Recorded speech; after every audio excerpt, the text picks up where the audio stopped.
కొన్ని ఉంటాయి మన మన సాంస్కృతమైన ఆమ్, పరంపరాగతంగా వచ్చే సంగీతం, క్లాసికల్ మ్యూజిక్, అసలు అసలు ఎంత ఆర్ట్ ఉంది, అసలు ఎంత మీనింగ్ ఉంది, ఎంత కళ ఉంది, ఎంత మనశ్శాంతి ఉంది, భగవంతుడి యొక్క నామ సంకీర్తన కీర్తనలు అసలు ఎలా.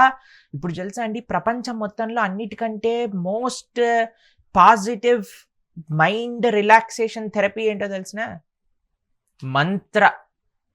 మీరు ప్రపంచంలో ఏ వెస్టర్న్కైనా వెళ్ళండి, కర్మ తెలుసు వాళ్ళకి, మంత్రం తెలుసు వాళ్ళకి, కీర్తన్ తెలుసు వాళ్ళకి, సేవ, ఇవన్నీ కూడా ఫారెనర్స్ యూజ్ చేసే వర్డ్స్ అండి.